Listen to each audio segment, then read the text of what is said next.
We're gearing up for deer season. Last week we shared how we planned and placed a redneck blind in a strategic area.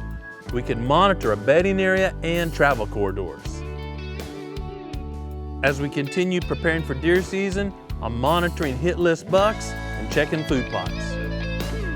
Growing Deer is brought to you by Bass Pro Shops, also by Reconics, Trophy Rock, Eagle Seed, Nikon, Winchester, Lacrosse Footwear, Bloodsport Arrows, Flatwood Natives, Morel Targets, Non-Typical Wildlife Solutions, Hooks Custom Calls, Montana Decoy, Summit Tree Stands, Drake Non-Typical Clothing, House Lubricator, Genesis No-Till Drill, Yamaha, Fourth Arrow, Scent Crusher, Antler Extreme, iScope, Bone View, Mossy Oak Properties of Heartland, G5 Broadheads, Prime Bows, and Redneck Hunting Blinds. Earlier this summer, we shared the interns and I putting up a hot zone fence at Boone North, an area that deer love to travel during deer season. Boone North is on an elevated ridge or an area that's easy for deer to go from high elevation to the bottoms. Recently, I went to Boone North and sat in a redneck blind just to see if deer were using it this time of year. It was obvious from the browse pressure there's deer in the area, but it wasn't long till the first deer entered the plot. Throughout the afternoon, deer and turkey drifted in and out of plot and fed heavily. Two big does and they're just head down. It's interesting to see how much energy they spend swatting flies this time of year, July and August. Pests, insects can be horrible on deer, and it's amazing how much energy they expend trying to defend themselves against pests. Another great thing to watch for during July is turkey poults. You see turkeys and their hens, you should see some poults. Unfortunately, we had a big rain during the first nesting season, and then oddly enough, we had a lot of gobbling going on, saw a lot of strutting during June, and during that time we had some more rain. Rain is usually not good for turkey poult survival, and there's 3 hens in the field, not a poult. It's amazing the difference between inside the hot zone fence, the beans in the foreground or at the bottom of the screen, and behind it. These beans are planted same day, same time, same variety, same rain, but obviously outside the fence, the beans are getting browsed on every day. We're feeding deer and meeting our objective, but still the growth difference is amazing. The difference between in and out of the fence was so significant, Daniel and I went back and checked it out with the camera. As a deer and habitat manager, this area taught me a lot of lessons. The first lesson, there's obviously too many deer in that area of the proving grounds for the amount of quality forage available. I can use that information to make several management decisions. No weeds at all underneath here. I mean, just perfect. Because here at the proving grounds, the deer populations probably increase faster than we could afford to make more acres of food plots, it's important that we get as many tons of forage per acre of food plot as possible. I've learned through the years that I need to plant more seeds per acre to get more stems or create more browse. Small food plots designed for hunting are made to attract a lot of deer, and they can remove a lot of browse before hunting season. During past years, planting more seeds per acre has kind of compensated for an increasing deer population, but we've seen it gotten over that hump, and now we've got to get serious about removing the number of deer feeding in our plot. Our management objective this fall will be to harvest twice as many does as we have during the past couple of years.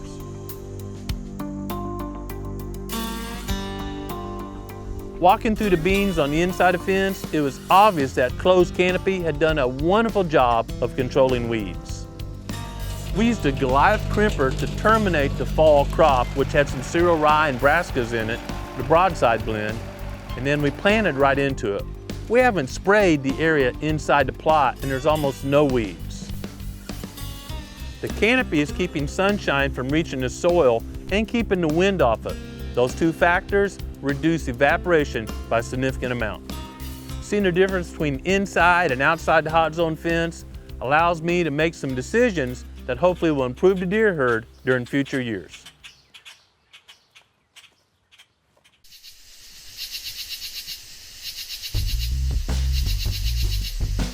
During the past few weeks, we've started paying more attention to the bucks on our Reconics cameras and starting to develop the 2017 hit list. We have a photographic record of several good bucks using our Trophy Rock and antlered stream stations this summer. Recently, the Missouri Department of Conservation implemented CWD regulations where the proving grounds is located. No cases of CWD have been found in this portion of Missouri, but across the state line, Arkansas has reported several deer with CWD. The CWD regulations now in place here make it illegal to put out any mineral or feed to attract deer. So as of July 1st, we had to remove all our Trophy Rock and antlered stream stations. As Daniel and I were out on the property this morning, past this camera that's been over this Trophy Rock station for years, and there's probably not a reason to have it here anymore. We had the handy Bone View in the truck, which is a card reader that fits right in your cell phone, so we're gonna check the camera, see if the events have dropped away off, and if so, move this camera to a more productive location. This Connex has been on this tree for years, so kind of sad even thinking about moving it. We've had some great bucks patterned here, and it's a saddle or low spot in the ridge, but they probably won't be passing through quite as frequently now that we don't have a Trophy Rock station here. So we're gonna just put the Bone View in the phone and review it here versus going all the way back to the office and checking out the card, then coming back and moving the camera. Bone View just makes this whole process so much more efficient. Camera's been here a while. Is it a buck? Yep. Not much. Not much. Woo! Yeah.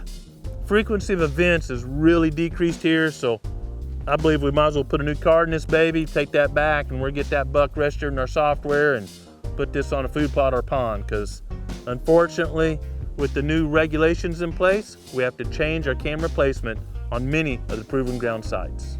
The Bone View is an awesome tool for trail camera users. You can check cards in the field, reformat them, delete, save pictures, email them to your buddies, or do any of the functions you'd normally do with a smartphone. Go put it in a new location.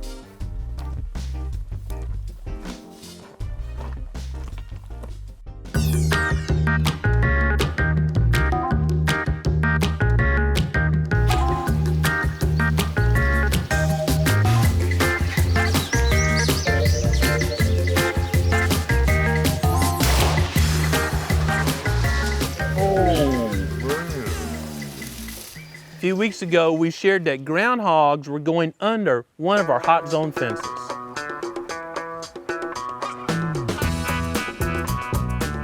Daniel's recently taken care of some groundhogs in another food plot we call tree plot, but we need to manage this plot differently. It's a bit further from our office. Groundhogs can do a lot of damage to food plots, so I didn't want to ignore it. Rather, I grabbed a couple of Duke traps and put them to use, even during the summer. Had a groundhog getting in one of my hot zone fences, and he's already taken about a fourth or a fifth of the beans, took him almost to the ground. So brought up a couple of Duke traps, gonna put them in the fence where I know the groundhog is feeding, and I raided Tracy's refrigerator. Shh, don't tell her. Because one thing groundhogs love is fresh fruit and vegetables. So I got some cantaloupe, got some watermelon. I may have a bite or two while I'm out here working. We're gonna bait these traps up, see if we can't take care of that soybean predator. When you're trapping anything, the scent is what draws them in. So the juice from the watermelon and the cantaloupe is just as important as the actual pieces of those items. So I'm gonna grab a trap and some of the bait. We'll put some in the fence right where we know he's actively feeding, see if we can't take care of him. Trapping is often more efficient. Although I love groundhog hunting, I can't afford to sit here on all the food plots day after day. So traps can be working while I'm off doing another project.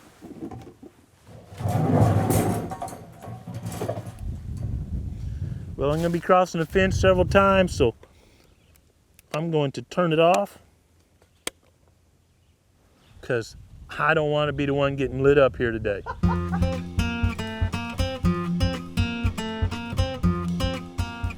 It's easy to see where the groundhog's been feeding. It's coming out of this timber over here, probably feeding this way. So I'm gonna get kind of at the edge of the beans here where I know he's passing through.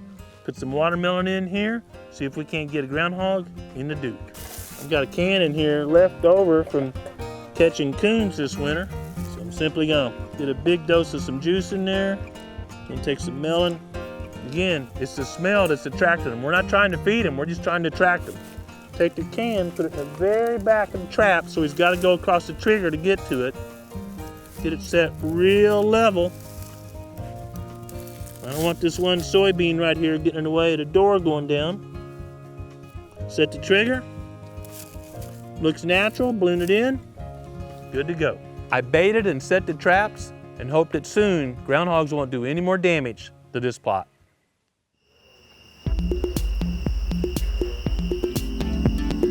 I love practicing with my bow, but there's many ways to get in some true field practice. Frog season just opened in Missouri, and my friend Danny had been scouting some ponds. My oldest daughter Raleigh and I were quick to say yes, and we grabbed our bows and headed towards Exeter, Missouri to meet up with Danny. There goes a big one. Raleigh, you want to shoot that one?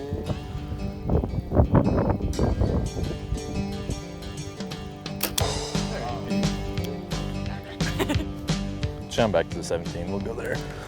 You going over there?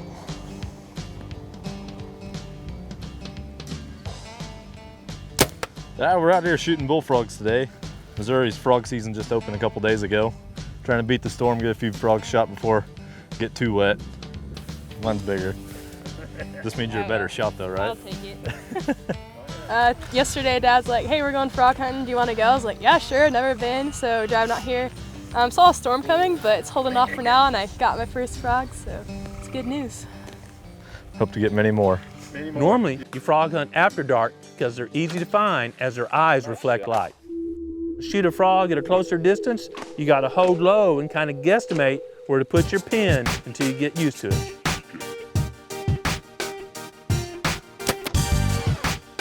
That one's dead. There goes that arrow. Oops, smoked that one.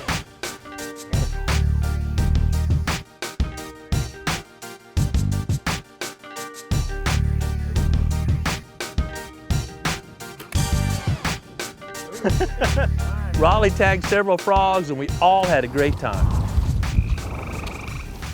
Frogs for dinner. Frog hunting was so much fun and I love eating frog legs that soon we're picking another night to go out frog hunting when it's not raining and share more of our techniques so you can enjoy this fun sport.